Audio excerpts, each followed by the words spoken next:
মনে রাখবেন, কিছু কিছু দুষ্টজনের উপদ্রব আছে, আপনি খেয়ালও করেন না। ঘরে ঘরে মানুষ এটা ফিল করছে না, বহু মানুষ হাহাকার করছে।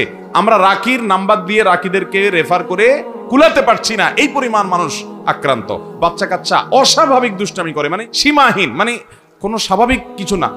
বুঝবেন দুষ্টজিনের ভয়ঙ্কর প্রভাব ওর উপরে পড়ছে। আমি বুকে হাত রেখে বলতে পারি, আপনি আল্লাহর কুদরত যদি দেখতে চান সরাসরি, দুষ্টজিনের উপদ্রব আছে যে বাসায়, সে বাসায় আপনি সূরা বাকারার তেলাওয়াত চালু করে দেন। আমি প্রায় বিভিন্ন জায়গায় বলি।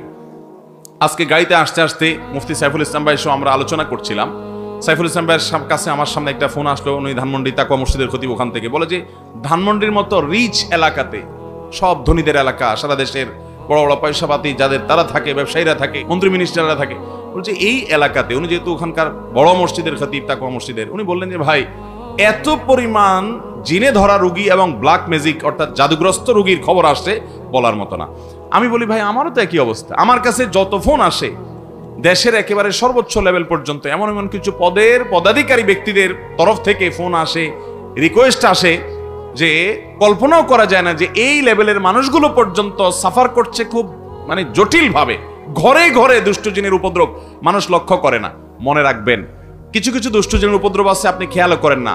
যেমন কথার কথা, বাসায় বাচ্চা কাচ্চা অস্বাভাবিক দুষ্টামি করে, মানে সীমাহীন, মানে কোনো স্বাভাবিক কিছু না। বুঝবেন দুষ্টজিনের ভয়ঙ্কর প্রভাব ওর উপরে পড়ছে।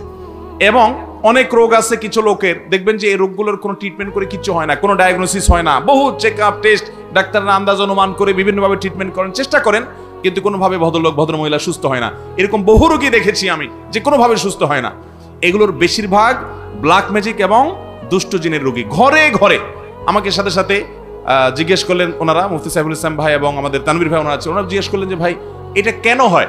আমি বললাম কেন হয়, জিন, দুষ্টজিন অর্থাৎ শয়তান, শয়তান তার উপযোগী জায়গা পাইলে সে সেখানে খুঁটি গাড়ে। আমাদের বাসা বাড়িগুলোতে হারাম এই পরিমাণ হয়, আপনি ইউটিউবে ওয়াজ শুনতে যান, শুরুতে আগে পান্ডা অ্যাডভার্টাইজ দিয়ে নেবে, এরপর আরো বিভিন্ন অ্যাডভার্টাইজ আসবে এবং মিউজিক আসবে, এগুলা চলবে। এই মিউজিক যেখানে থাকে সেখানে শয়তান আসবেই, আপনি এটা নিয়ন্ত্রণ করতে হবে। আপনার বাসায় বিভিন্ন প্রাণীর ছবি টাঙিয়ে রাখবেন, এখানে শয়তান আসবেই, রহমতের ফেরেশতা ঢুকেন, হাদিসে বলা আছে, এখানে আপনার এই অবস্থা হবে। ঘরে ঘরে মানুষ এটা ফিল করছে না, বহু মানুষ হাহাকার করছে। আমরা রাকির নাম্বার দিয়ে রাকিদেরকে রেফার করে কুলাতে পারছি না, এই পরিমাণ মানুষ আক্রান্ত। বাঁচবেন কিভাবে? আমি সব জায়গায় বলার চেষ্টা করি ভাইরা আমার। নাম্বার 1, গুনাহমুক্ত বাসা করেন, বাসা বাড়িতে গুনাহ করবেন না, এগুলো থেকে বাঁচান বাসা বাড়িকে। সবচেয়ে বড় কারণ হলো, দ্বিতীয় নাম্বার যেটা বলবো সেটা হলো, আজ কোরআন তেলাওয়াত আমাদের বাসা থেকে উঠে গেছে। আমরা এখন বড় জোর ইউটিউবে একটু তেলাওয়াত চালাই দেই। আল্লাহর কসম করে বলছি, যেই বাসায় কোরআন তেলাওয়াত নিয়মিত হয়, আওয়াজ করে, শব্দ করে, ওই বাসায় ব্ল্যাক ম্যাজিক দুষ্টজিন থাকতে পারে না। আপনি যদি মিরাকল দেখতে চান ভাইরা আমার, আমি বুকে হাত রেখে বলতে পারি, আপনি আল্লাহর কুদরত যদি দেখতে চান সরাসরি, দুষ্টজিনের উপদ্রব আছে যে বাসায়, সে বাসায় আপনি সূরা বাকারার তেলাওয়াত চালু করে দেন, জোরে জোরে তেলাওয়াত করেন, নিজে না পারলে অডিও চালু করে দেন। আমি নিজের চোখে বহুবার দেখেছি যে অস্বাভাবিক আচরণ বাচ্চাদের, এটা সেটা, রুকিয়া চলছে, তেলাওয়াত চলছে, ভালো হয়ে গেছে। আমার পরিচিত এক বোন আছেন, বোন বলতে আমার আপন বোন না, দুঃসম্পর্কীয়, উনি আমেরিকাতে থাকেন, অনেক বড় ব্যবসায়ী। ওনার বাসায় ভয়ঙ্কর অবস্থা মেয়েদের, মেয়েরা কোরআন তেলাওয়াত চালাইলে পাগলের মতো হয়ে যায়, কোনোভাবে সহ্য করতে পারে না, বলে যে বন্ধ করো এটা যেভাবেই হোক।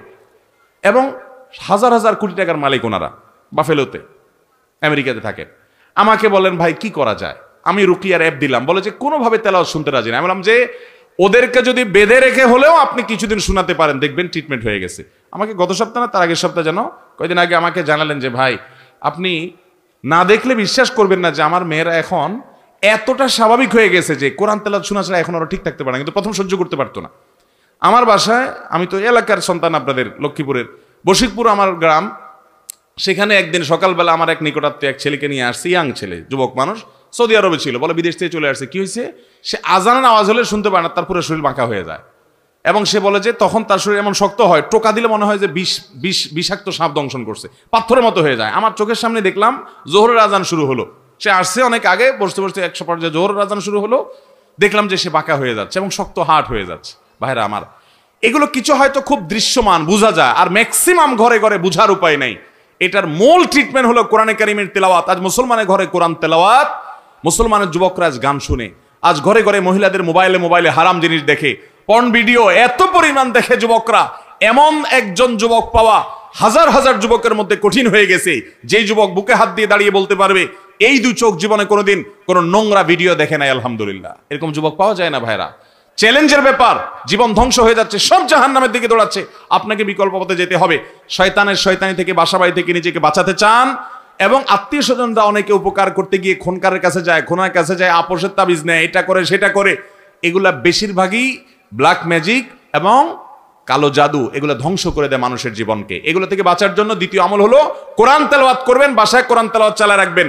নাম্বার 3, আপনাকে তৃতীয় যে আমল করতে হবে, আমি সবসময় বলি বাসায় ঢুকতে বিসমিল্লাহ বলে ঢুকবেন, বাইরে হতে বিসমিল্লাহ বল। বিসমিল্লাহ বলা ছাড়া বাচ্চাদেরকেও ঢুকতে দিবেন না, কাজের লোককেও ঢুকতে দিবেন না। ঢুকলে আবার বাইর হওয়া বিসমিল্লাহ পড়ে আবার বিসমিল্লাহ পড়ে ঢুকো। হাদিসে আসছে কেউ বাসায় পড়তে বিসমিল্লাহ বলে ঢুকলে তার সাথে শয়তান ঢুকতে পারে না, প্রত্যেকের সাথে শয়তান থাকে, ওইটা আর ঢুকতে পারে না। আর যদি বিসমিল্লাহ ছাড়া ঢুকে তাহলে শয়তান সাথে সাথে ঢুকে পড়ে। খাওয়ার সময় বিসমিল্লাহ, সব কাজে বিসমিল্লাহ পড়বেন। এভাবে আরো বিভিন্ন আমলের মাধ্যমে এই উপদ্রব থেকে বাঁচবেন। ব্ল্যাক ম্যাজিক থেকে বাঁচার জন্য সৌদি আরবের সাবেক গ্র্যান্ড মুফতি শেখ আব্দুল আজিজ বিন আব্দুল্লাহ বিন বাজ রাহিমাহুল্লাহ একটা চমৎকার আমল দিয়েছেন, সারা পৃথিবীতে রাখীদের কাছে জনপ্রিয় আমল।